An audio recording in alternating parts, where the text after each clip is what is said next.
Welcome to the Women's Empowerment Podcast. We're so happy to have you here today. Can you hear me? Hi. Yep, yep. Hi. There you are. Sorry. Hi. I'm so glad to be here. Thank you for having me, Annie. Tell me, how did you become the first lady of construction? So, I was in corporate communications for some time, but I always had sort of a love for building. And then my dad, when I was about 4 or 5 years old, my dad introduced me to the skilled trades. So as early as probably 5 years old, I was drywalling, wallpapering, doing a bunch Wow. of carpentry work. But I would go into corporate communications. And then I just kind of like hit a wall kind of thing, like just got tired of being in the media, like sort of corporate communications piece. And then I met a lovely man and we started a company. And it was a roofing company. And that's kind of how I got into construction. And over the next 3 to 4 years, I opened up two other companies, brought them all under one umbrella, which is Ethelfox Construct Group. Named after my mother, my late mother, Marion Osborne, and my daughter. Her name is Fox.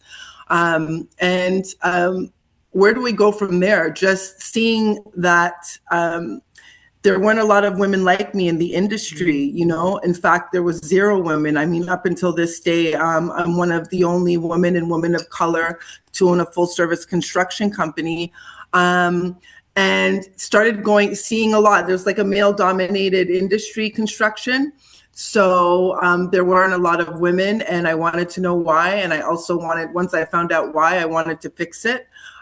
So I started an organization called the Women's Work. It's a school. We have 3 campuses and we've trained over 300 women and placed about 150 women to date. We're the only organization in Canada to do it. So that's why they call me the first lady of construction. Yeah. I love it. That is a great story. So, what Yeah. is your favorite part of your job? I think just like working with clients, coming up with the ideas and then seeing it come to fruition. For me, it just like that finishing piece is so important to me. And then being able to kind of like walk through it and have people ask the question, well, did you really do this work? Were you actually on site? I'm a carpenter by trade. So it's always pretty interesting, the conversations that I have with my clients where they're first of all, they're shocked that, you know, I'm a tradesperson and doing the work I'm doing, and then asking me, you know, loving to work with you. We want to work with a female contractor. So yeah, there's a lot of things that inspire me. I think I think my mom, to begin with, she was a big inspiration for me. You know, she was a single mother and went through a lot of different things growing up. You know, in Canada, it can be not easy when you're coming over from another country. So she's definitely a huge inspiration for me. Yeah. Now, I love this idea of the campuses and the school and giving back, mentoring all these girls and giving them the confidence to Yes. be in this trade. What does it mean to you to be a mentor? I think to be a mentor is like I just want to be able to create independence for people. Some of them are girls and a lot of them are women, you know, in ages 40, 50, you know, coming out of, you know, dire situations or newcomers. So it really gives me empowerment, that I'm empowering other people, and creating like independence, helping them to create independence for themselves, take care of their families, and kind of looking at something that they thought they couldn't do or be in, a space that they couldn't be in. And now they're, you know, I'm giving them the opportunity to go into those spaces and get a seat at the table.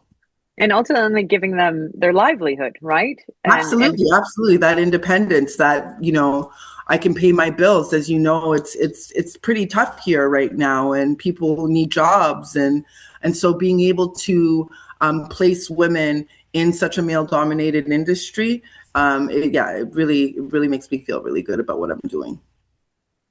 So when you think about all that you've done, what is your superpower? What's your secret sauce?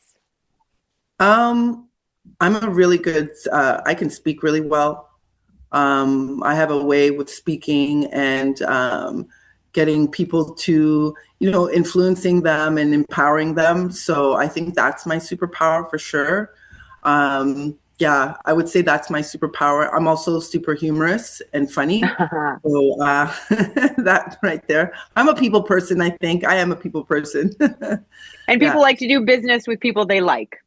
Exactly, for sure, 100%, and people that will say that, that say that they're going to do something and actually accomplish it. I think that has a big part of it to do with as well. And it's so rare these days, right? Yeah, for sure, for sure. Now, when you think of success, and you've had so much of it, how would you define it?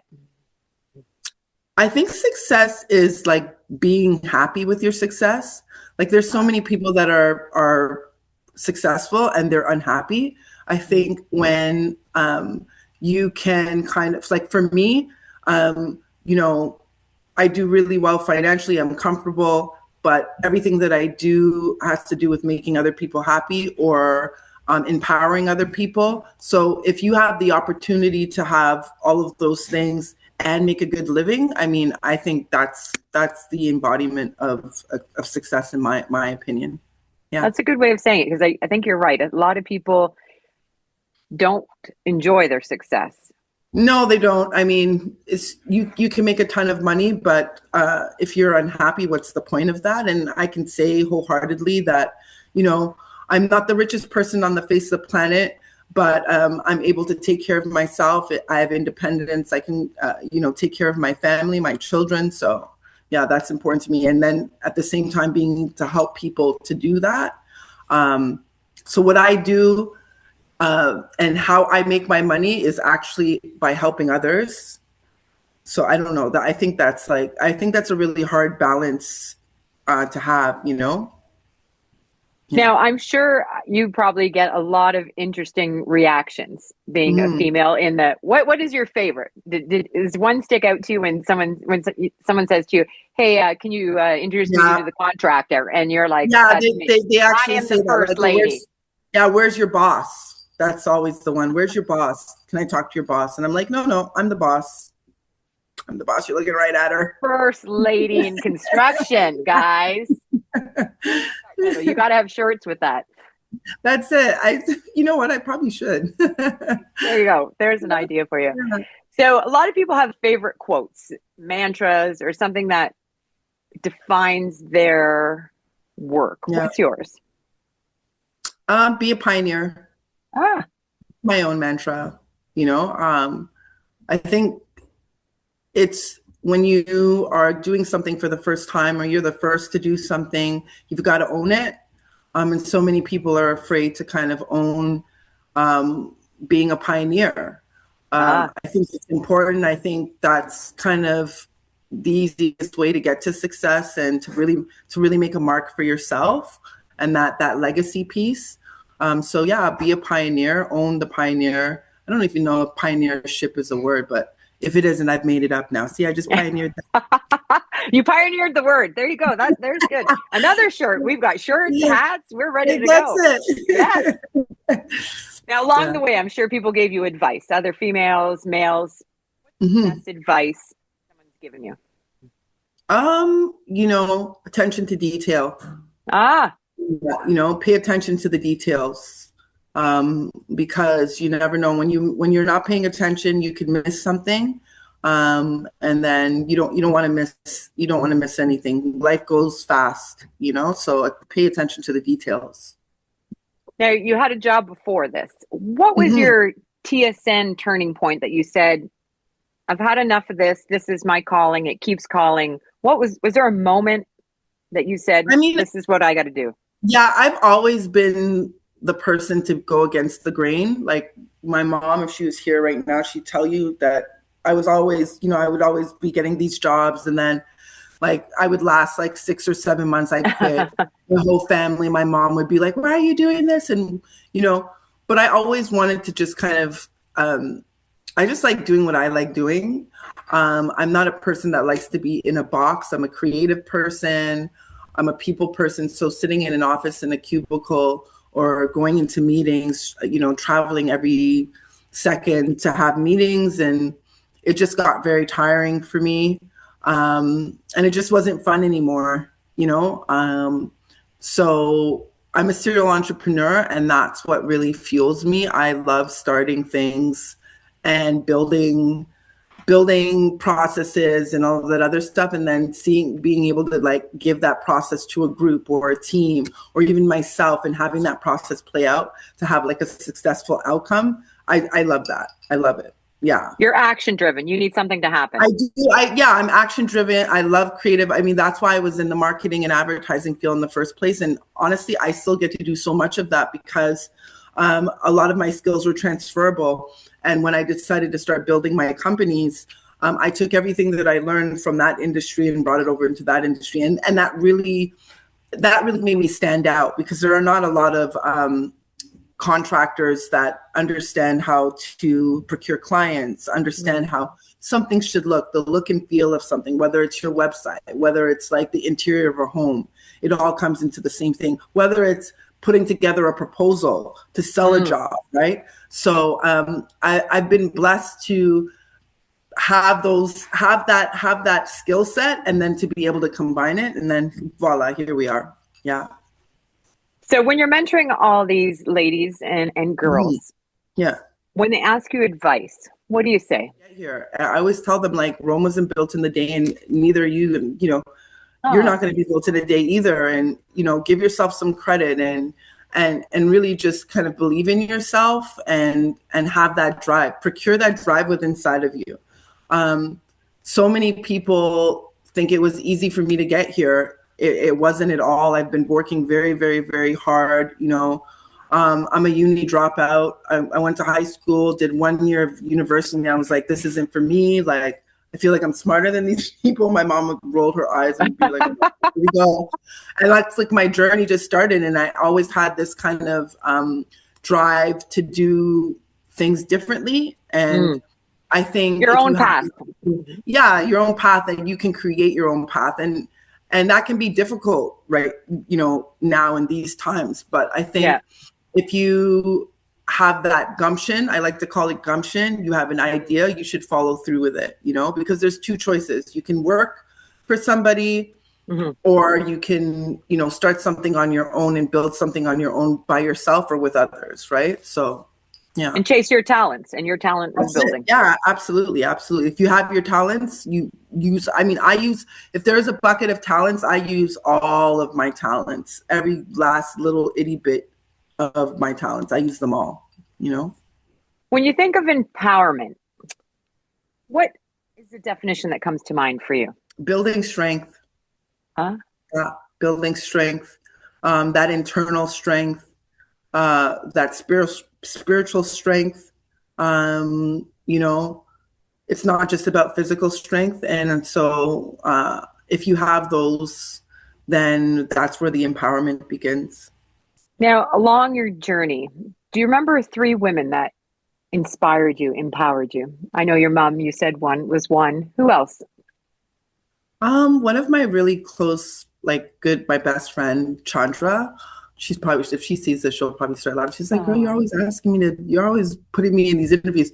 Because she was kind of one of those people who I was always I don't know if I was doubting myself, but I was always wanting to give away every single thing. And then one day she said to me, why do you always give stuff away? Like, you can do this on your own. You don't really need anybody to, you don't need to give percentages of your business or whatever.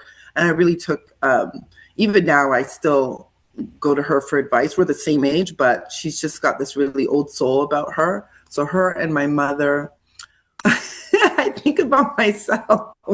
You inspire yourself. I like it. I inspire myself because I sometimes I'll literally be sitting and thinking, oh my God, I've done so much. I've been through so much. I've been to places in the world that nobody probably would ever step foot in. And I have a pretty interesting story. So I always kind of think to myself, yeah, you've done so many amazing things, and look where you were. I'm remembering when, I was thinking to myself, when is it going to be my time? When is it going to be my time? And then it suddenly became my time. And so I look back at things, and I guess that's where I don't doubt myself anymore, because there's really things that I've done that most people would be like, it's impossible. And I achieved it. And that was over time. So yeah, I would say myself. Yeah. I love that. No one has ever answered that. Because Yeah. ultimately you got to find it within yourself, right? That's it. That's it. You know, if you don't believe in yourself, then nobody's going to.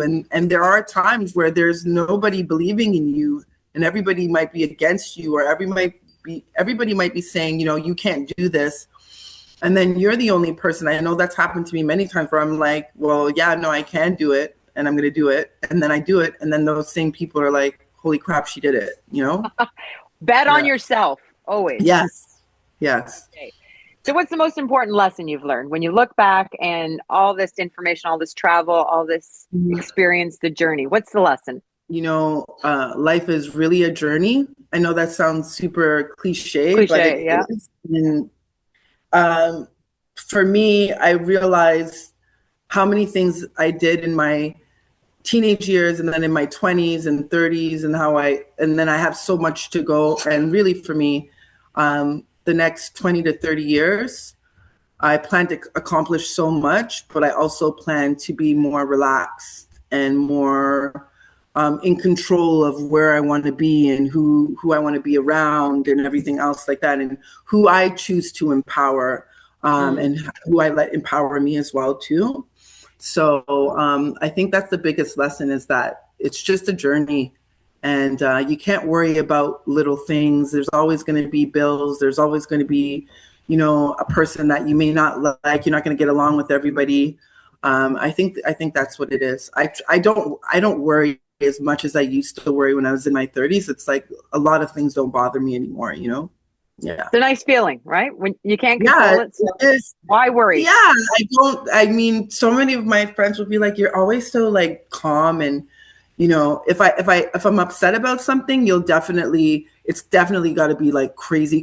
But yeah, usually if I can't get it done and within that 8-hour workday, then I'm not losing sleep over it. My hairs aren't going gray. I'm not doing that. The next day I'll get up and the day starts again, and you can always start where where you left off from. Okay, now the fun stuff begins. We're doing rapid fire. Are you ready? Okay. Okay, here we go. Describe yourself in one word. Fantastic. What did you dream of being when you were a child? An actress. Oh. If you had to choose between money or fame, which would it be? Money. I don't like people up in my business, Annie. You know what I'm saying? Yeah, that's right. We take our money and go vacation. Yeah, right? I'll be somewhere sipping a pina colada. I hope you're there. I'm with you. Yeah. Do you tend to wake up early or stay up late? I both. Huh. Yeah. Okay. Yeah. If you're writing your autobiography, what would the title be? She did it. Aside from necessities, what's the one thing you could not go without? And not family, not kids. What's the one thing you can go without? A really hot bath. Yeah. I've been known to like look at places where I'm staying, and if they don't have a bath in there, I'm like, no, it's not gonna happen. Yeah. I like my hot baths where I can. So I love hot showers, scalding hot showers. So yeah, for sure. I'm a hot shower girl too, but I've always wanted to practice law. Yeah. Interesting. Yeah. I just don't have the time. I don't have 15 years or 10 years or however long it takes, but I'm very, very good. A lot of people said that's probably what I should have done, or go into politics. Yeah. Wow. If you could teach the world one thing, what would it be? Kindness. Oh. If you had a theme song that played every time you entered a room, what would it be? I like trap music, like hip hop music. So it'd probably be some Cardi B or something. It's Cardi B. I don't know. I have to pass on that, because I don't know if those songs would be appropriate. Yeah, I remember some of the titles. Yeah, you know. So the clean Cardi B is what we'll the clean Cardi B. What's one thing you want but money cannot buy? Time. Mm. Yeah. If you could change one thing about the world, what would you change? I'd like to see people get closer to the man upstairs. I'd love to see that. I think things would be a lot better in the world. Yeah, To get in touch with their spirituality. absolutely. Yeah. Mm. It helped me anyway, so. Emotional IQ 2.0, Emotional Mm. Intelligence 2.0. Really, really love that book. Do you know who the author is? Travis Bradberry and Jean Greaves. So Emotional Intelligence 2.0. I think everybody could use an understanding of that. Sometimes people will have high intelligence, high IQ, but if their emotional intelligence is not on par, then it could mean the difference between being very successful and having the right people around you and the opposite. So a very good friend of mine put me onto that book, and I scored okay. I scored pretty above average. What's the most recent investment you have made in yourself? I'm a big herbalist. So I have a herbalist, and I also have an amazing woman that takes care of my skin. And I don't do like Botox or any crazy stuff like that, but I do NAD. Okay, I'm And going to look it up. yeah, I get it injected, and it I know it sounds crazy, but it kind of reverses the clock a little bit, and it heals the cells and the DNA cells and all that other stuff. So I do that, and I feel great. I feel awesome. You're just Okay, like, I want some of that. Yeah, I yeah. want some of that. So I go with my partner every 2 months to get it done, and they just hook you up to an IV, and I'll do like a NAD and then a B12, and that's like one of my investments that I make into myself. I'm not really a big like shoe, purse, clothing person, although I do have some nice stuff, but I prefer, making my insides like I'll pretty much, if it's good, I will purchase it and I will take it. And, I don't wear glasses. I was supposed to wear glasses years ago, and I fixed my eyes. I don't wear glasses anymore. And I'm almost 50. So, It makes a difference when you take care of yourself inside oh out, my right? goodness, for sure. 100%, 100%. Eat well, eat clean. Right. It's easier sometimes. Said than done. Yeah. Well, you look great, Annie. No, you look great. We both look great. Okay, so what is the one common myth about your profession that you want to debunk? That people who are not smart are in this industry. Ah, Yeah, I love that's a that. big one. Yeah, like hello, I've been in both. I've been in corporate world and I've been in this world, and it takes just as much smarts, if not more, to be a contractor and be a skilled trades person. Yeah. Thank you very much for educating and elevating and empowering us. Thank you so much, Annie, for having me.